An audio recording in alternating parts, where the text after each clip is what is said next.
Hi, everybody. Welcome to the March 27th, 2015 edition of Colorado Inside Out. I'm your host, Dominic Dezzutti. Thank you very much for joining us. Let's get a quick take on Representative Gordon Klingenschmitt outraging Democrats and Republicans alike with his comments about the attack on the pregnant Longmont woman on his radio show this week. Patty Calhoun from Westward. I guess when we knew that Gordon Klingenschmitt was elected, we knew something was going to happen where Republicans would be running away from his message. We just didn't know when. I guess this is our win. What do you think? Well, and it's not like he hasn't given them ample opportunity before with what he said about Obama, but this one where basically it's because we are no longer God-fearing, we're not following the Bible, that we're all going to be running around cutting babies out of utero just doesn't seem like a likely scenario. The fact that we knew he would be the gift that keeps on giving at this table, and even though Republicans are running away, he's still in office. We're going to have him to kick around for a while. David Kopel from the Independence Institute and DU Law School.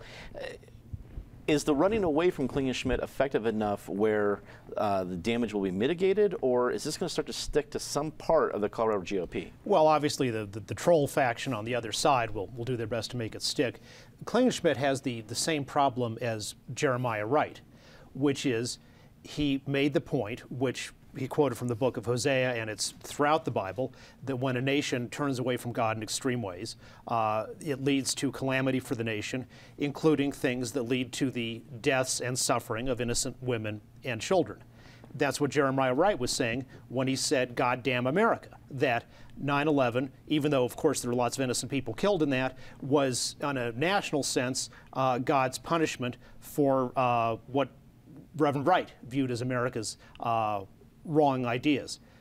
The problem for Klingenschmitt is that if you're a reverend, you know, you're supposed to just speak the truth as you see it, and you do that. But if you're an elected official, that's not necessarily popular. Reverend Wright wouldn't have probably gotten reelected on the Goddamn America platform, and that's the difficulty for the party and for Klingenschmitt himself, is that the public doesn't want to be told what the ministers, Wright or Klingenschmitt, see as the hard truths that they need to hear from their elected officials. And Sealer from the Denver Business Journal, you're a guy at the Capitol. What was the reaction with underneath the Golden Dome? Well, the interesting thing is a lot of people had talked about how they expected Klingenschmitt to come in and basically be the next Doug Bruce. Every time he opened his mouth, his foot would be inserted. And the truth is that hadn't been the case so far this year. Klingenschmitt had come across as a very polite person. He at times had led some of the arguments on some committees in very cogent ways against Republican opposed bills. And then all of a sudden this bursts out like this. So I think there was this feeling like this was bound to happen, but there was also a bit of a feeling like, hey, maybe this guy isn't as explosive as people made him sound. Now let's remember, this is the same district that Doug Bruce came from, and this is the same district that booted him out of office after 1 year in a primary. I expect we're going to see a list of primary challengers growing very quickly to Mr. Klingenschmitt. Susan Green, editor at ColoradoIndependent.com. Are Republicans, whether it be in El Paso County or otherwise in the state, going to pay for what Klingenschmitt is saying publicly? It's a good question. In some ways, I mean, he's a caricature of himself, and so I would have said yes earlier, but they've been distancing themselves so much from him, and the guy has almost like a Tourette syndrome problem. I mean, he did go for several months without saying anything super bombastic, and I think he's very amicable, and in some ways people were surprised at the Capitol about how easy he is to work with. But you go on these radio shows and you've got to say something, right? And so, or at least he feels like he's got to say something. And so he went from kind of Klingenschmitt, Dr. Chaps, the caricature, to, hey, this guy's actually, you know, workable, to Dr. Chaps again. I think he'll stay that way for a while. Yeah. Boulder County authorities announced on Friday that murder charges will not be filed against Dinell Lane for the attack on a Longmont woman because autopsy reports showed the fetus did not survive outside of the womb.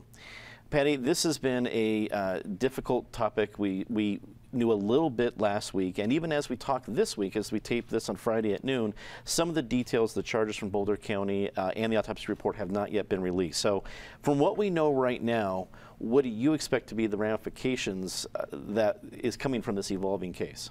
Well, certainly this is the story that everyone is talking about, including Klingenschmitt, although most of them are speaking a little more coherently about it. I think given what we know about the autopsies so far, we will find that the baby was not alive outside the womb because Stan Garnett, the DA, has done the only charge you can really do under state statute, that she could not be charged with murder. She's clearly one very disturbed woman, but I will tell you there are other disturbed people out there now because there are already people out there who are deniers, who say this whole story is a hoax, that it didn't happen, and that we're making it up. Wow. David, I mean, Patty brings up, I think, some of probably a variety of examples of people who are going to take the story and run with it in whatever capacity. There's going to be political sides of things, there's going to be societal sides of things, but it certainly doesn't end here. What do you think is going to be the next policy side that we're going to see come out of the case?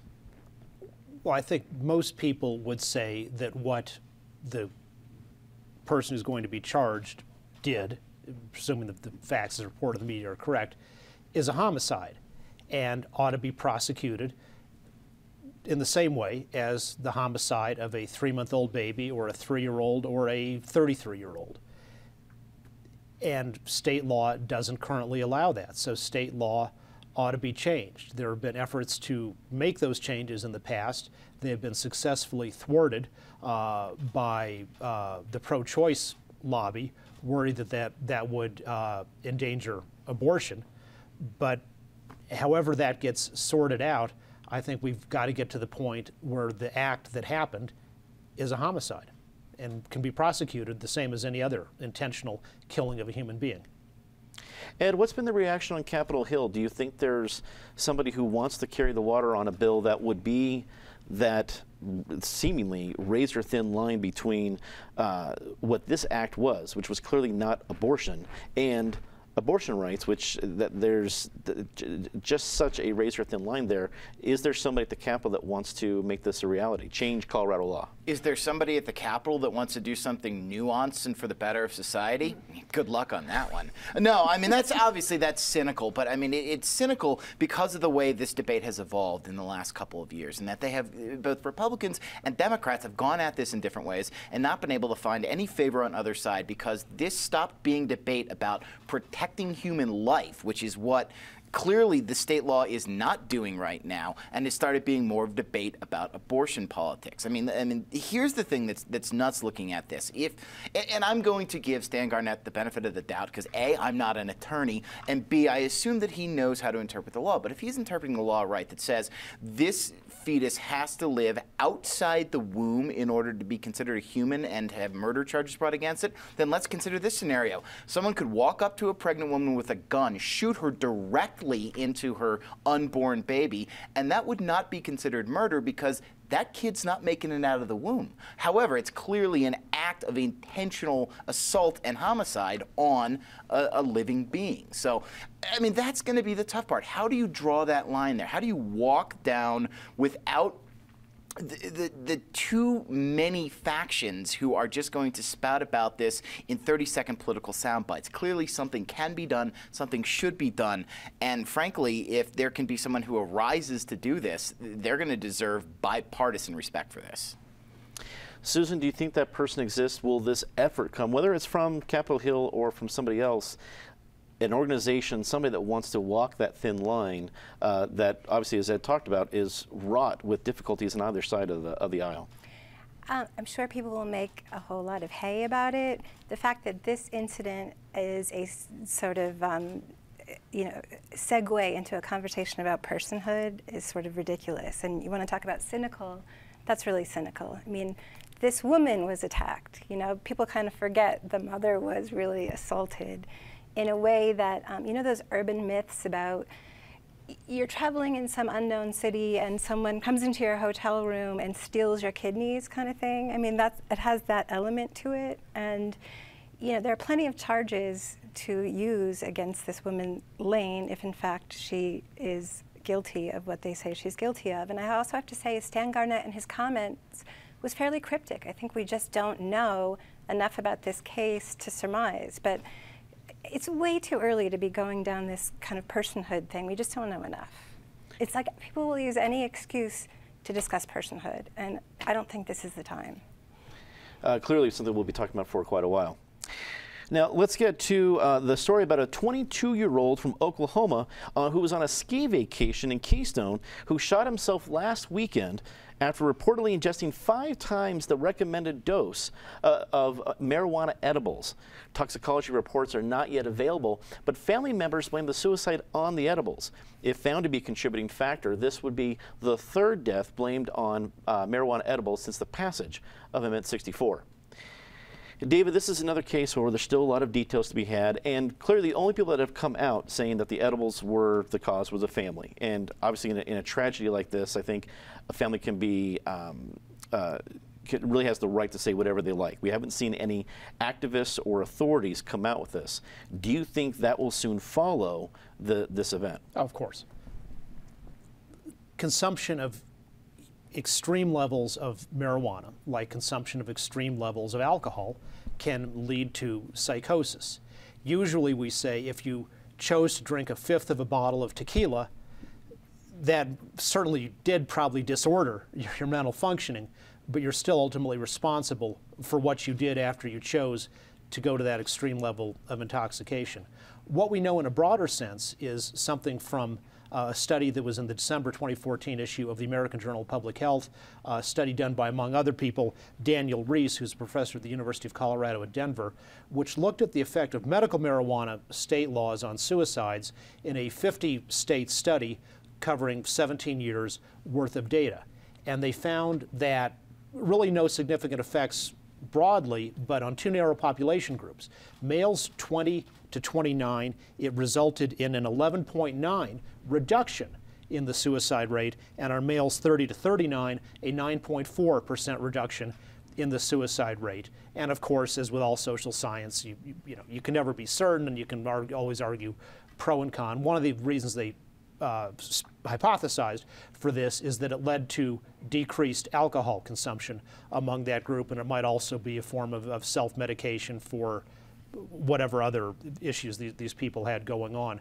So on the whole, it appears that the movement towards re-legalization of marijuana may be something that produces a significant, very beneficial reduction in suicide.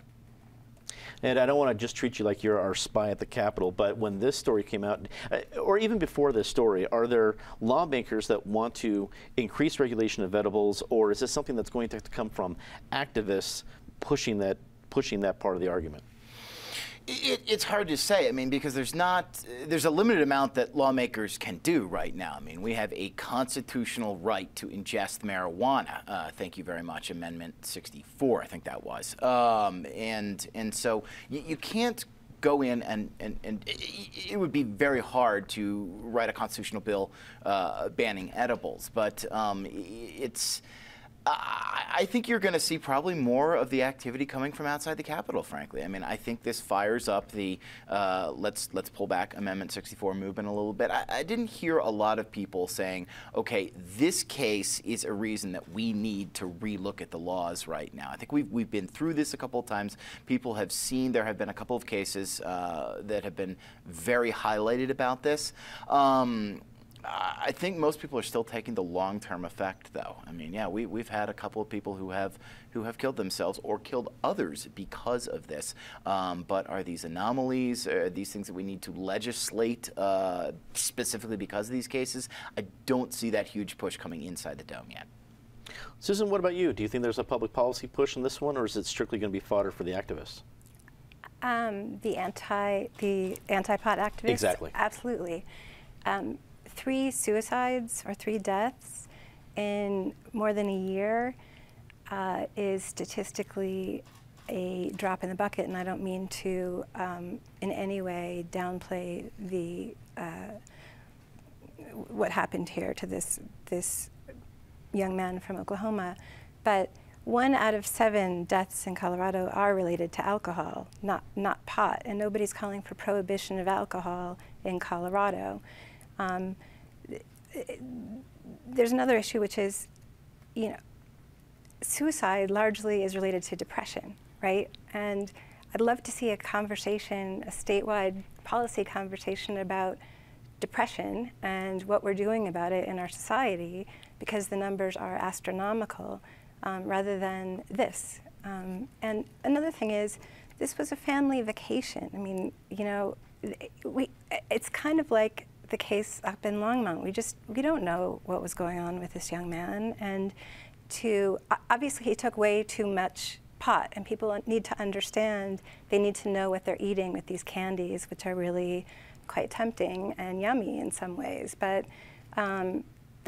this whole story in this young man's life and suicide cannot be boiled down to one essence of, you know, the THC that was in that candy. It can't. Patty, does this event move along the energy behind anti-pot activism? For a while it's going to. I mean, you saw just how the mainstream media really grabbed onto it because it was a fun headline for them. You know, pot makes kid kill himself. There's so many other questions. For example, I don't know that many people who bring their handgun when they're going skiing, unless he was trying out for, what's that Olympic event where you ski and you shoot? Biathlon, thank you. You need a rifle for that. I know you need a rifle. I just didn't know the name of it. But I'm just saying, okay, maybe he was doing his own little version and shooting his handgun. Why you need it for protection in the deep, dark corners of Summit County, why you take it on your vacation, clearly there's a lot more at play here. We don't hear anyone talking about banning vacations, banning skiing, banning guns, and we'll find out more. You wish you would hear a lot more about suicide than you heard in this case about pot being the culprit. Exactly. I think I would agree with you and Susan. The deeper conversation about depression and mental health certainly needs to take place. A report released this week shows 50% of the oil rigs in Colorado that were active last October are now idle. Colorado joins North Dakota and Oklahoma, who are also seeing major drops in production due to the low price of oil. And this is pretty common sense when it comes to supply and demand. If the price is low, you don't put out much production. However, at what point are we going to see it go from affecting the oil fields in Colorado to affecting the oil companies to affecting our economies and towns? I mean, Colorado's used to a boom and bust when it comes to energy, and we're more insulated nowadays, but there's going to be ramifications at some point. Are we beginning to feel them? You're going in the exact right direction this conversation should be going in, but we're not seeing the sky falling in the same way. This report and others that have come out from oil companies that are talking about cutting back production have noted the 50% drop in rigs, but we're looking at more of a 15 to 20% cutback in most cases in jobs and in spending by these companies. I mean, just because you are idling rigs doesn't mean that you are sending everyone home who used to work on those rigs. You want to be able to go back to those if we see some spike in the oil prices pretty quickly. And not only that, you've got other things that people can do rather than just working out on those rigs right now. So I don't think we're going to see tremors in the economy just yet. I mean, obviously this is going to bring down the spending by some of these companies that are heavy capital spenders here in town and that own a significant amount of downtown Denver office space. That's another big thing, that if that were to happen, then that affects the whole downtown retail, restaurant economy, even the hotels as well. That's just not quite happening yet, though. And there will be, from what I've seen from multiple reports, there will be some uptick in the economy because people are spending less on gas. So I think this is worth watching, but it's not worth panicking about. Susan, do you think this is how most Coloradans take a look at this? They're not panicking yet. They're enjoying the low gas prices. And do we have anything to worry about yet? Well, they're enjoying the low gas prices at the pump themselves, and they're going to enjoy the low gas prices when people flock here because it's so cheap to take a road trip to Colorado because gas is so cheap this summer. So the economists have said there's a mitigating impact here, which is a boost in tourism. I think one question about this little slump or the drop in oil prices, and I shouldn't call it a slump because I love paying half price for my gas lately, is that it reminds us that yes, in fact, we do have a boom and bust, and we know that better than most states. That's what we know from our history, and that raises some questions about our public policies. We have this very strong lobby and sentiment in Colorado not to regulate fracking. We have water problems in Colorado. Those are things that are exacerbated, obviously, by an increase in energy production or oil production. So I think people need to remember these busts when they're talking about those policy issues, especially regulation of fracking, because it's always painted as if there's a constant boom, and there's not. Our history tells us so. Patty, do you think if it's not a bust, or at least the depression in the oil economy is going to affect the fracking argument this year? Well, it gives us a little more time to speak up, talk about it in a less heated environment. People are not going to be out working every single rig, trying to get every possible drop up from the ground. So it does give us a little bit of a timeout, but we're nowhere near looking at the kind of bust, those of us who were here in '83, '84, and you would look through empty skyscrapers downtown when, whole floors of Republic Tower were completely closed off. We've got a less than a 10% vacancy rate for offices downtown, so a little cooling off period wouldn't be really horrible. Everyone's enjoying not paying as much at the pump. Maybe we can really have the kind of discussion we've talked about around this table so many times, where we look at the real science of fracking. David, wrap it up for us. It was only 2008 when the professional hysterics were telling us that we were about to hit peak oil. And now we've got so much oil that the oil companies are practically having trouble giving it away. The idea that the country and the world is going to run out of oil has been going around since the early 1920s. They're proven wrong every time. We will never run out of energy as long as we do two sensible things. One, no price controls. Two, no inappropriate restrictions on the production of energy. Let's get a quick take on this one. One of the key executives in charge of the building of the VA hospital in Aurora resigned this week after calls for his firing from many congressional officials. Representative Mike Kaufman is drafting a bill that would deny any bonuses to VA officials involved with the hospital until after it is completed. Susan, what's your quick take response to the resignation of the director of the construction? Amen. Long overdue. And how you go from a cost or contracts of, I think it's $328 million for this medical center, to $1.7 billion. How there's nothing criminal in that, I mean, that takes work. And I think that's the big question. I mean, Mike Kaufman has been all over this no bonuses issue, but I think people need answers. How did it jump 5 times as expensive, and really it's not even close to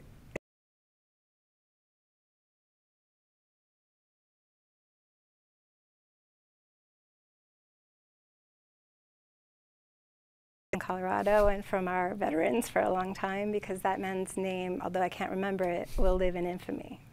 Patty, is Hegstrom's head just the first of many that you think will fall? Well, he's not the first, because we had the regional person already retire conveniently like he did. We need to know what happened here. It's outrageous for taxpayers, but we also need to make sure that this greatest generation that needs this care has care, the care they deserve. These guys won the war. They built bridges. That get the Army Corps of Engineers in there and let them build the hospital. They could certainly do a better job. David, what do you think? Maybe an administration which can't even build a hospital shouldn't take over the entire rest of the U.S. healthcare system first before they learn how to do their core job of helping with the veterans. The hospital's not going to be around for a while. Until that hospital is completed, vets in Colorado ought to be given vouchers so they can go to the hospital of their choice rather than being shunted into a dysfunctional system. Ed, finish up for us. Hagstrom certainly seemed to be a problem from what I've read, but there are more underlying problems here. The fact that the designers and the builders of this hospital couldn't talk about things, the federal government really needs to look at getting rid of some of the levels of bureaucracy and regulation that have caused these problems, in addition to inefficient and ineffective bureaucrats. Let's get to our favorite part of the show, Disgrace of the Week. Patty, as always, start us off. Return to Boulder County, suddenly home of all the crazy crimes, including a 12-year-old who tried to kill her mother for taking away her iPhone. An iPhone is a privilege, not a right. David. We used to have leaders like Winston Churchill and Franklin Roosevelt who, when they had personality conflicts with others, like Charles de Gaulle of France, who they all couldn't stand because he was an egomaniacal jerk, they could separate their personality clashes from other things. And unlike the current administration, which because Obama and Netanyahu don't get along, the Obama administration is now publishing Israel's military secrets and putting that country on the front line of imminent nuclear genocide. Ed. There will be a lot of tributes that are coming out to Harry Reid's retirement, but let's not forget, this guy has been one of the main obstructionist problems why both Republicans and Democrats can't get anything done in the U.S. Senate. And it was, in fact, Reid's leadership that almost doomed Obamacare for all the people that love the liberal end of these things by refusing to make the compromises that could have put the bill through a lot more quickly before Ted Kennedy died. So I just want to get out early and say, hey, everyone's going to be saying, oh, Harry Reid was so great. I think both he and some other current leaders of the Senate need to move on a lot more quickly. Susan. Speaking of getting things done in the Senate, Senator Cory Gardner for promising that Republicans will have a solid alternative to Obamacare if King versus Burwell goes down, the court case goes down in court. I had a friend this morning liken it to promising people that the Great Pumpkin will come. Well, the Great Pumpkin has to come quickly, and so do we when it comes to say something nice. So say something nice very quickly. Joyce Mescus of the Tattered Cover, who announced she has a deal that will keep the Tattered Cover, the 4 stores, going when she retires in 2 years. David. I was going to do the same one. What a great Denver person for founding such an outstanding institution. Ed. Patty Calhoun for putting out the most read newspaper of the year, another excellent edition of Best of Denver this year from Westward. Hear, hear. Nancy Lawfome, former reporter at the Denver Post, who's in Grand Junction. She's the diva of all things journalistic on the West Slope, is now writing for the Colorado Independent. Very nice. That's all the time we have tonight, so thanks for tuning in. Remember that if you missed any part of the show or want to check out our web-exclusive segment, CIO Postgame, check out cpt12.org or YouTube. I also send out our takes via Twitter, so please feel free to follow me there. And you can also listen to our show as a podcast on iTunes, so be sure to check it out. For everyone here at Channel 12, I'm Dominic Dezzutti. Thanks very much for watching. Good night.